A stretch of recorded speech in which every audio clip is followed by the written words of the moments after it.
In 1966, Honda was still known as a motorcycle company, trying to prove they could build real cars.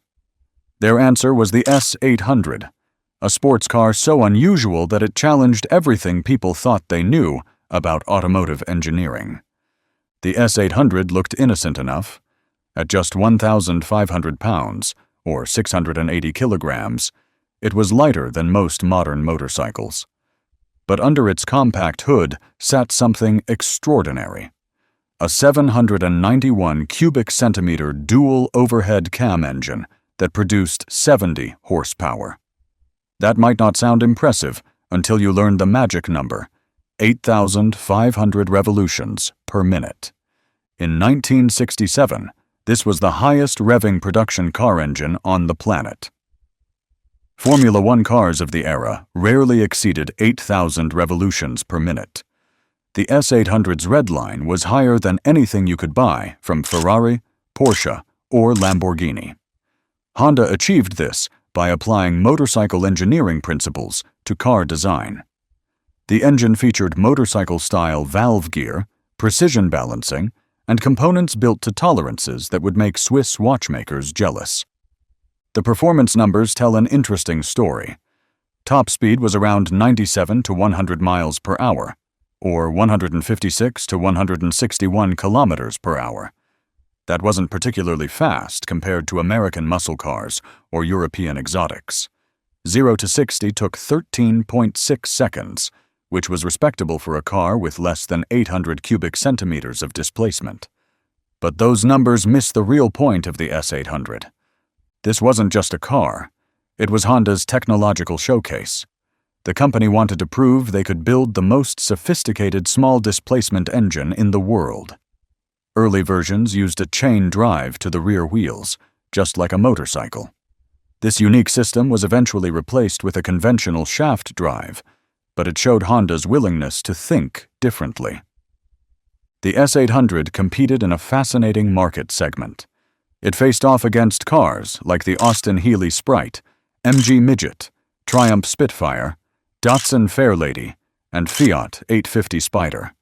Among these competitors, the Honda stood out for its engine technology and build quality.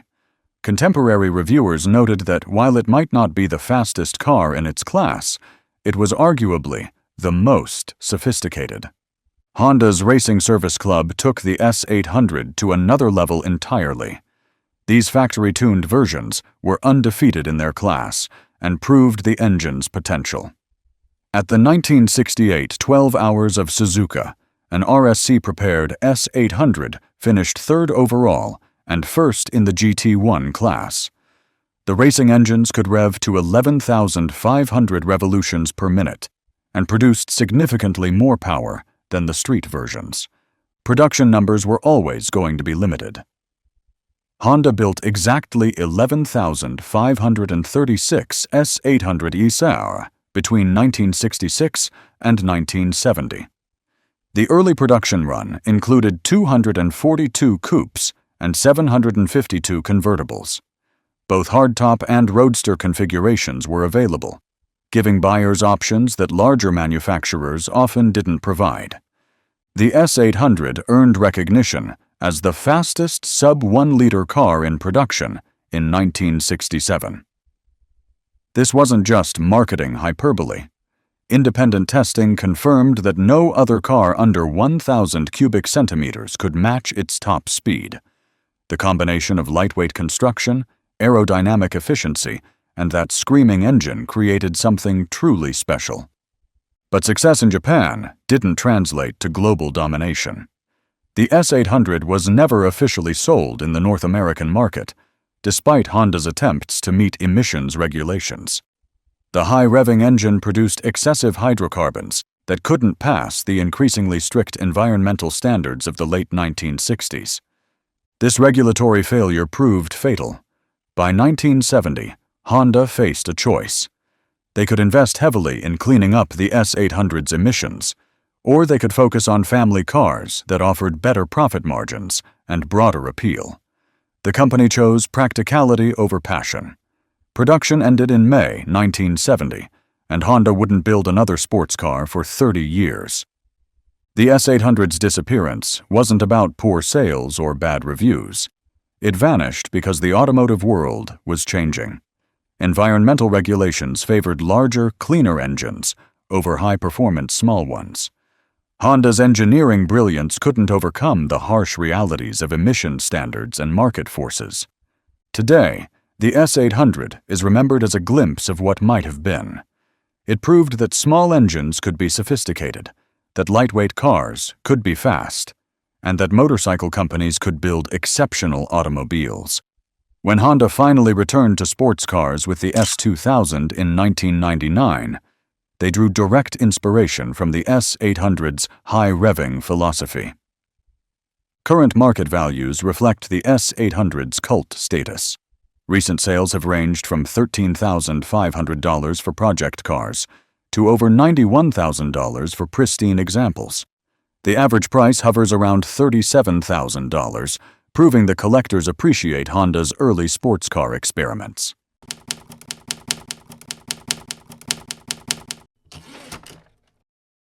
In 1982, rally racing was undergoing a revolution.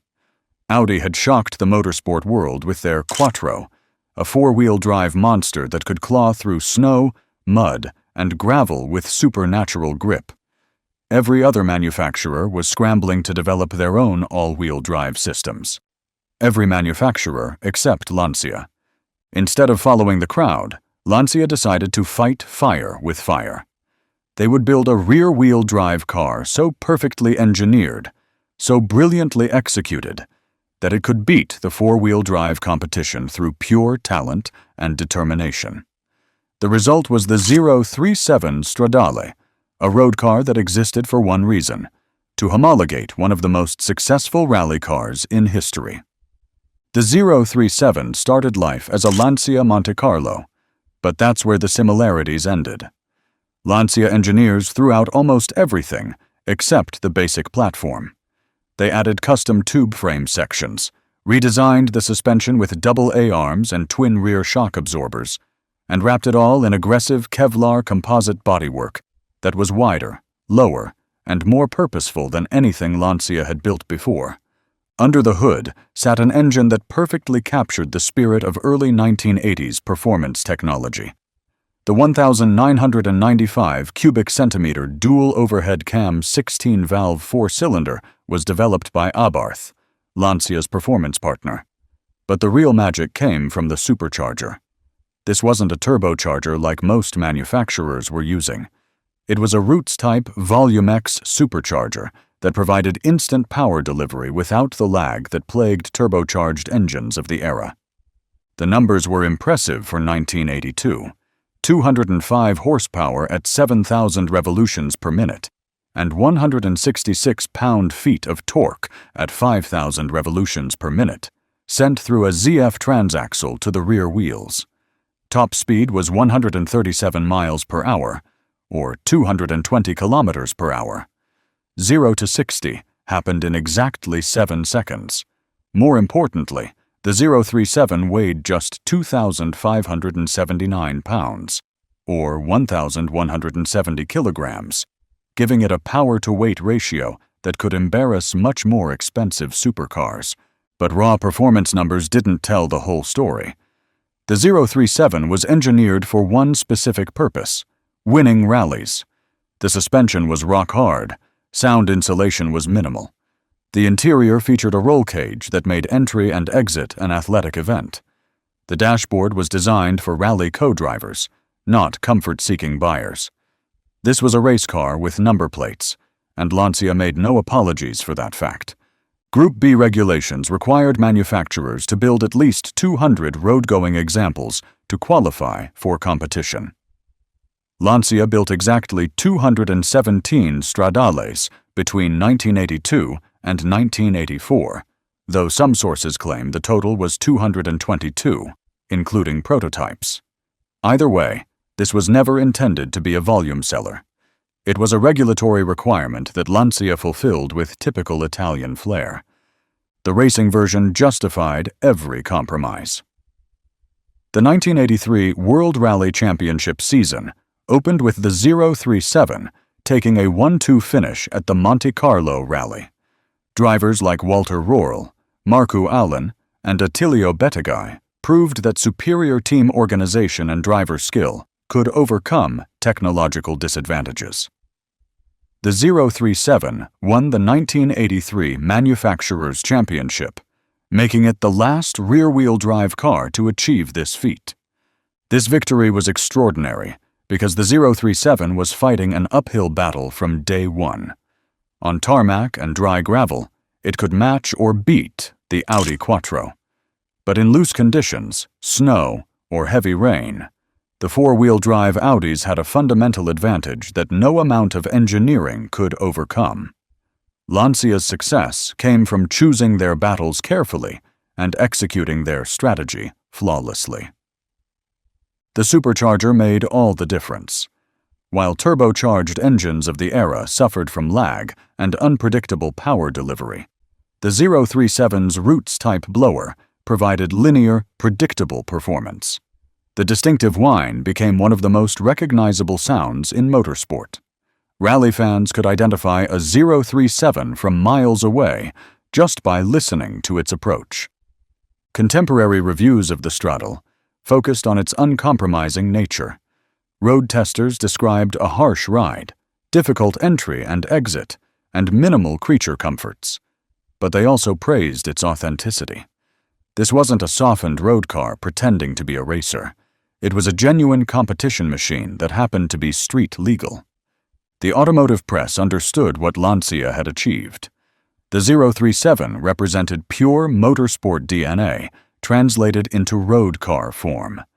Every component served a purpose. Every design decision prioritized performance over comfort. In an era when most manufacturers were adding luxury features and electronic aids, Lancia stripped away everything that didn't make the car faster. By 1984, the four-wheel drive revolution had made the 037's philosophy obsolete. Even the improved Evolution 2 version couldn't match the grip and versatility of all-wheel drive competitors. Lancia's brilliant rear-drive experiment had reached the end of its evolutionary path. Production ended as Group B regulations evolved to favor the very technology Lancia had chosen to reject. The 037's disappearance marked the end of an era. Never again would a rear-wheel drive car win the World Rally Championship. The transition to four-wheel drive was complete, and there was no going back. What had started as Lancia's defiant stand against conventional wisdom became a beautiful swan song for traditional rally car engineering. Today, the 037 Stradale is one of the most collectible Group B cars ever built. Values have doubled or tripled in recent years, with basic examples selling for over $400,000. The combination of extreme rarity, historic significance, and Group B mystique has made these cars almost priceless. None were originally sold in the United States due to safety and emissions regulations, but several examples have entered the country through the 25-year import rule. Collectors appreciate the 037 for what it represents, the last hurrah of rear-wheel drive rally dominance. It's a car that existed at a specific moment in motorsport history, when skill and engineering could still triumph over technological superiority. That moment passed quickly, but the 037 captured it perfectly.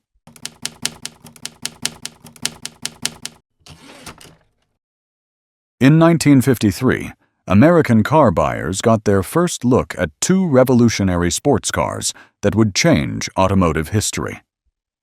The first was the Chevrolet Corvette, which would become an icon. The second was the Kaiser Darrin, which would become a footnote. Both cars used fiberglass bodies and represented Detroit's attempt to build true sports cars. Only one survived. The Kaiser Darrin was the brainchild of Howard "Dutch" Darrin, one of America's most talented automotive designers. Darrin had spent decades perfecting his vision of the perfect sports car, and by 1952, he was ready to build it. The result was unlike anything American buyers had ever seen: a low, sweeping two-seater with sliding doors that disappeared into the front fenders. Kaiser Fraser Corporation was struggling to survive in the post-war automotive market. They needed something dramatic to attract attention and generate sales. Darrin's prototype seemed like the perfect solution. Here was a genuinely innovative design that beat Chevrolet to market as America's first fiberglass-bodied production sports car prototype. The Darrin specifications reflected the realities of 1954 American automotive engineering. Under the hood sat a Willys F-head inline six-cylinder engine, displacing 161 cubic inches, or 2.6 liters. It produced 90 horsepower at 4,200 revolutions per minute and 127 pound-feet of torque at just 1,600 revolutions per minute. Buyers could choose between a 3-speed manual transmission, a 3-speed manual with overdrive, or an automatic transmission. Performance was adequate for the era, but unexceptional by sports car standards. Top speed reached 95 to 96 miles per hour, or 153 to 154 kilometers per hour. 0 to 60 took between 14.6 and 16.3 seconds, depending on the transmission choice. The car weighed 2,176 pounds total, but the fiberglass body contributed only 300 pounds to that figure. For comparison, this was considerably slower than the Corvette, Nash Healey, or Jaguar XK120. But performance wasn't really the point. The Darrin was designed as what contemporary reviewers called a boulevard cruiser. It was meant to be seen, not raced. The styling was undeniably dramatic, with its heart-shaped grille, split windshield, and signature Darrin dip behind the front doors. The 3-position landau top allowed for various open-air configurations. The sliding doors were Darrin's masterstroke and his curse. He had been promoting this design for decades, claiming it offered safety advantages in accidents. The doors retracted completely into the front fender wells, creating unobstructed entry and exit openings. When they worked properly, they were genuinely innovative and practical. Unfortunately, they often didn't work properly. A comprehensive review in October 1954 captured the Darrin's contradictions perfectly. It was praised as an ideal boulevard cruiser, but noted it would probably be beaten by 745 cubic centimeter 2-cylinder Dyna-Panhards in competition. The steering was described as good as any available on imported models, requiring just 2.75 turns from lock to lock. However, the review also highlighted serious flaws. Chassis vibration over 70 miles per hour became unbearably uncomfortable at 90 miles per hour. The narrow door openings created by the sliding mechanism made entry and exit awkward despite the innovation. Most damaging of all, the sliding door mechanism was prone to jamming, trapping occupants inside or leaving the car unsecured. Kaiser Fraser had ambitious plans for the Darrin.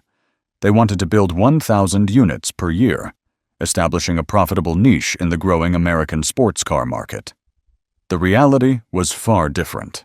Production began in January 1954 and ended in August of the same year after just 435 units plus 6 prototypes had been built.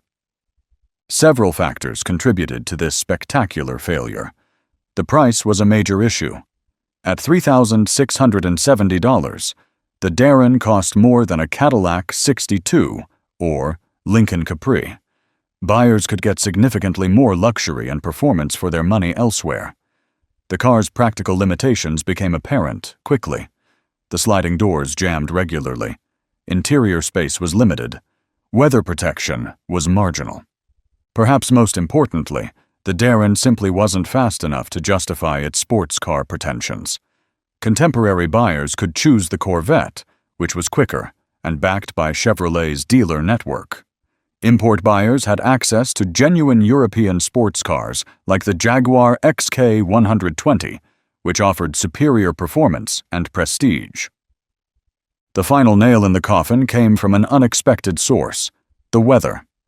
A freak snowstorm buried 50 completed Darrins for months, rendering them unsellable due to weather damage. Combined with poor sales, mounting inventory, and an expiring lease on their Jackson, Michigan production facility, Kaiser Frazer had no choice but to end production. But the story didn't end there. Howard Darrin himself purchased the remaining factory inventory and continued selling modified versions through his Hollywood dealership until 1957. Some of these post-production cars received significant upgrades. Darrin installed superchargers on several examples, boosting power to 135 horsepower. 6 cars received 304 horsepower. Cadillac Eldorado V8 engines, transforming them into genuine high-performance machines. These modified Darrins could achieve 0 to 60 in around 10 seconds, with top speeds exceeding 100 miles per hour. They proved what the car could have been with adequate power. Unfortunately, these improvements came too late to save the production version. The Kaiser Darrin represented a fascinating what-if moment in American automotive history. It demonstrated that American manufacturers could build genuinely innovative sports cars with distinctive styling and advanced construction techniques. The fiberglass body technology would become standard for the Corvette and influenced countless other designs. But innovation alone wasn't enough. The Darrin needed better performance, more reliable mechanical systems, and competitive pricing to survive. It also needed the backing of a major manufacturer with adequate resources and dealer networks. Kaiser Frazer, struggling to survive in a brutal market, couldn't provide the support the car required. Today, the Kaiser Darrin's extreme rarity makes every surviving example valuable. Collectors appreciate the car's historical significance as America's second fiberglass-bodied production car and the only production car ever built with sliding doors. The unique styling and innovative construction ensure that these cars always attract attention at shows and auctions. The post-production modifications by Darrin himself are especially prized. The supercharged examples and the 6 cars with Cadillac V8 engines represent what the Darrin could have been with proper development.